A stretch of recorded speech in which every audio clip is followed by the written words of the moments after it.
Hello, my name is Matthew Schmidt, and I'll be discussing spatial justice today.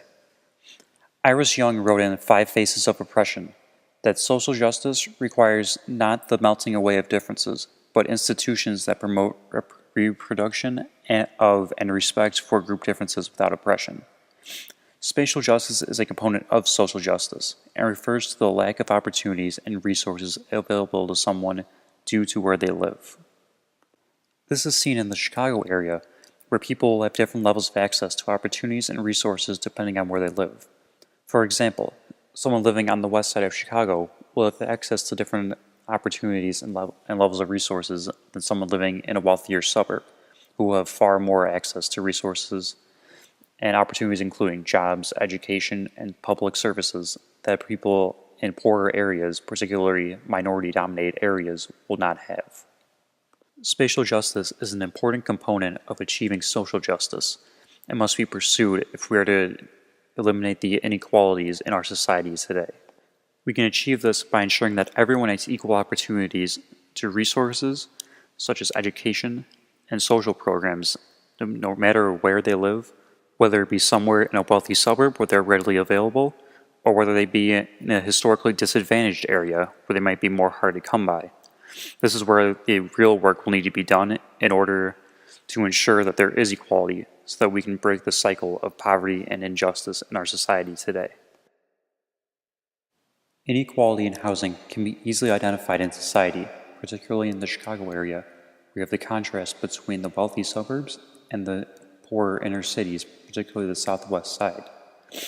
Peggy McIntosh discussed this as well as the feelings of African Americans and minorities in general in her work, White Privilege: Unpacking the Invisible Knapsack.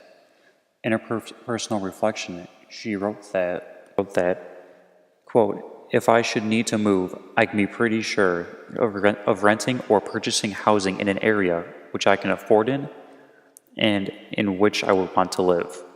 She also continued that, "I can be pretty sure that my neighbors in such a location will be neutral or pleasant to me."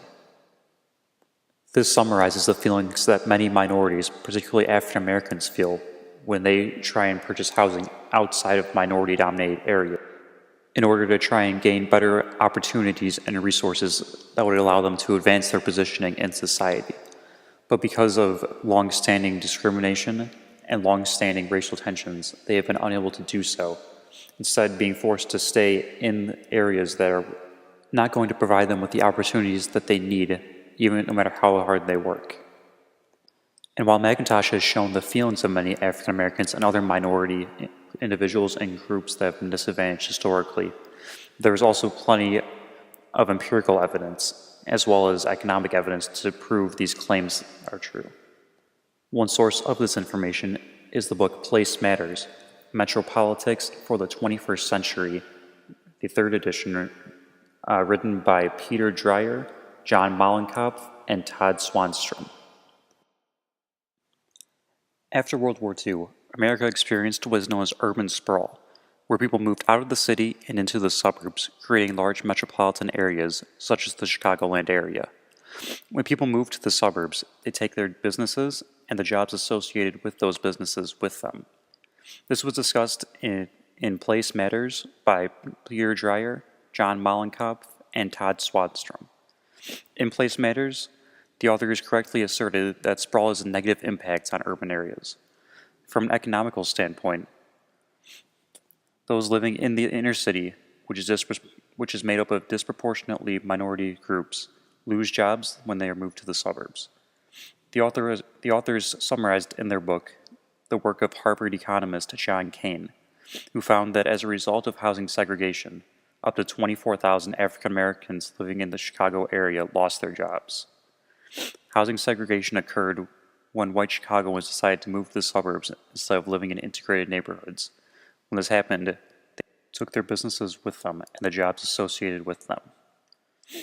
When this happened, thousands of African Americans lost their job.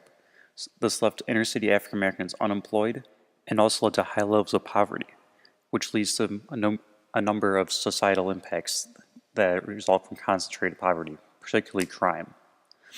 The authors of Place Matters also wrote that crime is clearly associated with poverty and unemployment. First, what happens is predominantly white business owners move to the suburbs, taking their businesses and the jobs at those businesses with them. Then what happens is people in the city are driven to crime due to the poverty resulting from their unemployment. The final part of this chain is the cultural impact. Place Matters discussed two identical libraries in Philadelphia, one in a wealthy area and one in a poor area. In the wealthy area, they said, children are encouraged to use the internet as a source of information.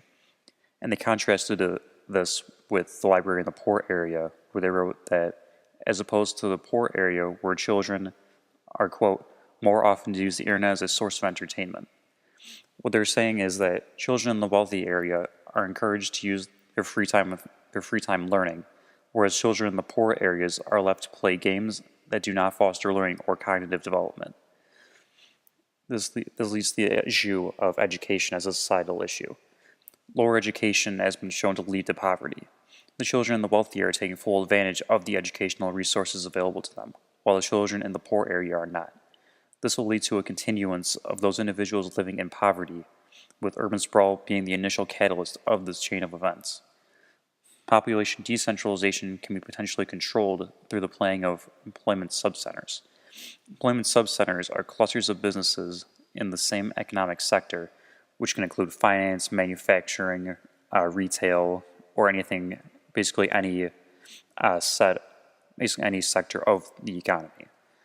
And this concentrates in a certain geographic area, such as shopping mall, financial district, something like that. And these have developed throughout the Chicagoland area in Chicago as well as the suburbs. And these demonstrate the trend that has occurred in the Chicagoland area. Whereas people have moved out of the city, they have taken their jobs and their businesses with them. These have been particularly white individuals, leaving African Americans unemployed and resulting in lower opportunities and lower resources for individuals who are still living in the inner city, just as economist John Kane discussed earlier. This shows the need to limit urban sprawl as a means of eliminating spatial inequality and spatial injustice. And in doing so, will create greater economic opportunities and greater access to resources, particularly that will lead to greater opportunities for advancement for historically disadvantaged individuals and groups in society. By eliminating spatial injustice and spatial inequality, we'll become one step closer towards social justice and greater equality for everyone in our society. Thank you.